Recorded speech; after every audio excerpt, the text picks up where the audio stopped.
Okay, mga kababayan, mga solid sangkay, may lumalabas po ngayon na impormasyon na itong China ay nagpaplano di umano ng isang organisadong pag-atake sa maraming mga bansa dito sa Asia.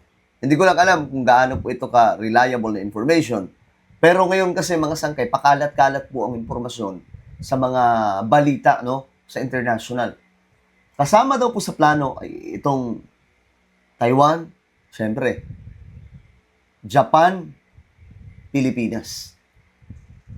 Ito daw po talaga yung, kumbaga, nasa master plan po nila. Pero ang tanong, paano kaya nila gagawin yun kung totohanin nila? Pag-usapan po natin yan mga sangkay, dahil nga po may balita po tayo tungkol dyan, lalong-lalo na po itong bagong report na mayroon daw pong blockade na gagawin ang China dyan sa West Philippine Sea. Parang yung nangyayari po doon sa Middle East. Anyway, bago tayo magpatuloy sa mga hindi pa po dyan nakakapag-subscribe sa ating YouTube channel, makikita nyo po yung subscribe button sa baba ng video na to. I-click nyo lamang po yung subscribe, i-click ang bell, at i-click nyo po yung all. Sa mga nanonood naman po sa Facebook, syempre, i-follow nyo po yung ating Facebook page. Okay, mga sangkay. So, eto na nga po. Tingnan po natin kasi nga po, ito po ay pandaigdigang balita. Plano daw po talaga nitong China itong ganitong klaseng pag-atake. Well, tingnan po natin. Kasi ngayon, ayon po sa report, nagsasagawa daw po ang China ng blockade sa ating teritoryo. Nako, gaano kaya katotoo ito? Naibalita ko po kagabi na nagkaroon na nga po ng China blockade dyan sa West Philippine Sea sa Scarborough Shoal. Ayan po, mga sangkay. Nabalita po kahapon na mayroon na daw pong blockade ng ginagawa ang China. Ginagaya po doon sa yung ginagawa ng Amerika doon sa Iran, mga sangkay. Pero ang masama, dito po yun sa West Philippine Sea, sa Scarborough Shoal. Ano po ang lagay natin dito? Ito po ba ay nakikita natin na mas magkakaroon po ng mas malaking issue po? Is this even legal to begin with? Na nga, nagkatotoo na nga, parang naging pattern na po yung ginawa po ng ng Iran at dyan po sa Middle East, Ngayon, China po, may blockade na dyan sa Scarborough. Ano po yung implikasyon po nito sa atin? Grabe, no, mga sangkay. So, hindi na po ito chismis na may blockade. So, totoong may blockade na po ang China dyan sa ating teritoryo. Sa ating, sa pinag-aagawang teritoryo, dyan po sa West Philippine Sea. Especially dyan sa part po ng Scarborough Shoal na hawak po ngayon ng China. So, ano kaya ang implikasyon nito? Ano naman yan, Pat Enrique, these are all speculative. Okay, ito po ay, itong nagsasalita mga sangkay ay Admiral. No? Ayan po. Si Roy Vincent Trinidad, spokesperson for the West Philippine Sea, Philippine Navy. Ito yung kanyang sinasabi mga sangkay. Ika nga wala pa naman ito. Ganun pa man, ang approach naman natin, first and foremost, is international law. Ang dapat manaig na riyon na ito ng Pacific. Yan nga ang problema mga sangkay, di ba?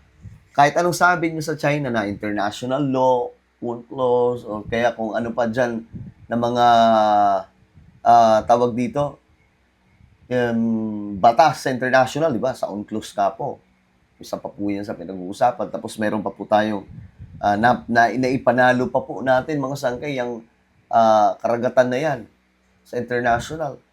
Pero mga sangkay, ano nangyari? Tayo ba ay sinusunod? Kumbaga, tayo ba ay pinagbibigyan ng China o di kaya sinusunod ba lang batas sa international? Hindi po mga sangkay. Di ba? Wala pong nangyayari. That international law must remain standing in this part of the Indo-Pacific. Number two, yung ating panindigan na yun ay suportado ng ibang bansa. That's why we have a lot of activities to include this balikatan na yung mga hindi nag-attend, hindi nagpa-participate, ay nagpapadala ng mga Clear, Admiral po. Pangatlo, Ayun, okay yung po. free flow of trade on this part of the globe, important yun. Yung sinasabi po ni Admiral, mga sangkay na suportado naman tayo ng mga bansa. Is pagdating kasi sa gera, kung halimbawa, gigirahin tayo ng China, susuporta kaya yung mga yan? Di ba? Susuporta kaya itong ibang mga bansa? Tingnan po ninyo ang nangyari sa Amerika, pinabayaan po ng mga bansa. Di ba? Israel lamang po yung kasama nila. Yung mga kakamping bansa, like doon po yung NATO, wala, mga sangkay. Ayaw po nila makisali. Ito kaya gagawin nila sa Pilipinas. Kung sakasakaling itutuloy yung paglusob sa ating teritoryo at sasakupin po yan mga sangkay, at kung totoo na mayroon po silang gagawin sa Japan, sa Taiwan at Pilipinas, kaya ba nito mga bansa na to na makipagharapan sa China? Or approximately $4 trillion passes annually through the South China Sea, Straits of Malacca, and parts of the West Philippine Sea. Okay, sir, kung hindi man siya official pa na tinatawag na blockade, pero pinipigilan po yung entrance po ng mga mangingisdang Pilipino, ano po tawag dito? Okay, yung mga kanina, Pat and Ricky, this was referring to yung overall binanggit nyo na iba-blockade ng China ang flow of trade sa China Sea. Na sinabi ko naman, Opo. speculative pa naman ito. Ito yung palusot po mga sangkay ng Admiral na hindi pa naman daw nakukumpirma. Kasi ganito po ang itsura niyan mga sangkay, blockade. Ito po yung Scarborough Shoal. Yung black mga sangkay, yan po yung pinakapapasok. Yan daw po ay nakaharang na ngayon. Hindi na daw po pinapapasok yung mga mangingisda o kung ano pa man mga sangkay na galing sa Pilipinas nitong China. Pero ang palusot naman po dito ni Admiral, hindi pa naman ako kumpirma yan. Pero binalita na po mga sangkay, di ba? Nabalita na po eh. Yung nangyayari naman sa Baho de Masinloc, ito naman ay yung illegal presence nila. Nais nilang i-normalize, nais nilang i-claim ito, pagkamat nag-rule naman ang 2016 Arbitral Tribunal na walang visa ang kanilang 9-dash line. So they have no sovereignty. Yun lang ang sinasabi po natin, hindi naman po yung pinapakinggan ng China, di ba? Walang pakialam ng China dyan eh. Sovereign rights or any part of our EEZ. Ito naman, nagpapatuloy naman tayo sa ating patrolya sa pag-support sa ating mga fisher folks with different government programs, kagaya ng Ayuda program. Oo. Okay, so so at least for now, wala pang nangyayaring blockade po dyan sa South China Sea, and we hope it doesn't happen. Baka naman ma-inspire kasi ang Yun na Chinese nga. sa US, di ba, na naglagay ng blockade, tapos ang Iran, naglagay rin ng blockade po dyan sa Strait of Hormuz. Okay. So sana daw hindi totoo. Ako mga sangkay, sana po talaga hindi totoo kasi kawawa naman po yung mga mangingisda natin, di ba? Abay pambihira.